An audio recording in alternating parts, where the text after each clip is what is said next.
What's going on, guys? It's Greg from East Coast Eyes, and we are here with another review. This time we've got the Stringking Mark II-G, the last part of their Mark II line, a long-awaited piece. You guys have been asking for a goalie head for a long time, and what a time to be a goalie. For years, goalies complained that there weren't enough heads, not enough products coming out, but now you've got the Nemi 3, the Eclipse 2, the Shield, the 2G, and there's a couple others still out there, as well as the Deep South Lacrosse head. So there are more options than ever as a goalie, and this is the newest, the Mark II-G from Stringking. So first things first, they put out a hilarious ad with Blaze Reardon where it had him as a goalie going against him as an indoor forward. I really liked that marketing. I thought it was really funny. Hey, Swiss. You ready for some shots? Shots? I already ate breakfast, but I'll take a couple more muffins. Getting into the head, first thing you need to know, the price. $90, the same as all their field heads, and the same as most other goalie heads. A point to note, the Eclipse 2 is $100, so $10 more if you want the Eclipse 2, $90 for the Stringking head. The second thing everybody asks about when it comes to a goalie head is weight. So I've got here a little chart of all the weights of the most popular goalie heads. The heaviest being the Shield, the really beefy, really stiff version from STX. The Eclipse 2 next is gonna come in at around 330 grams.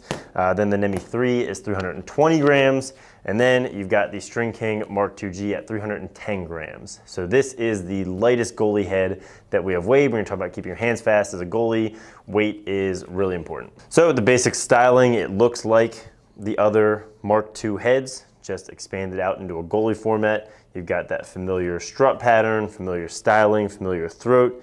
They've got dual locking bolts, just like their 2F face-off head. But they've got some unique stuff in here specifically for the goalie head. Number one is this forward canted swoop. So the head, kind of like their 2V, is coming this way, as opposed to the Eclipse, which has that trademark recognizable backward cant, which I think is meant for outlet passes to make them nice and smooth. Stringking was thinking by having the forward cant that if the head's already forward a little bit, it's going to be a lot harder for a ball to push through the scoop, whereas with the Eclipse, with the scoop already leaning backwards, it's much more susceptible to a ball hitting the scoop, pushing it backward, and continuing to go into the goal.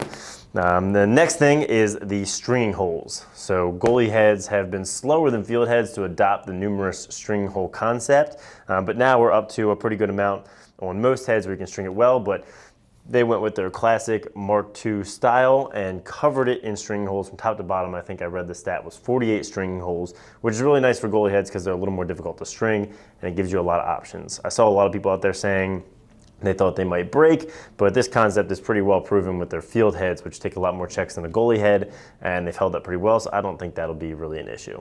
One thing that I saw people note on Instagram is the throat. So they have, relative to most goalie heads, a short throat, which is good if you're a guy that doesn't put your hand on the plastic, but they have a pretty wide taper here and not a lot of room. Some guys do like to put one finger on the plastic, and the way this taper isn't really gonna allow for that. So some guys don't put their hand on the plastic at all, and I think this is better for that because it's shorter on the shaft. You can get your head closer without touching the plastic, but some players were looking for something more like the Eclipse, where you've got this part here, which is an ergonomic grip specifically meant to have your hand on it a little bit. And finally, looking at the face shape, they said they maximized the surface to, I guess, get as many saves as possible. Makes a lot of sense, big head as possible.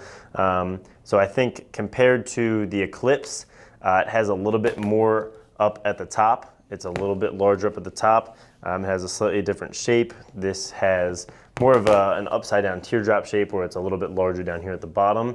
But either way, they both have a lot of surface area and they both lend themselves to slightly different pockets. I think we found we could string a little bit tighter of a channel with the face shape of the Eclipse too, but this is still really nice and there's a lot of surface area, and obviously with all the string holes you're going to get as many string options as you want. We've got a Hero 12D pocket here, which I think would work really well for a lot of you guys, and we'll put a tutorial out for this next week.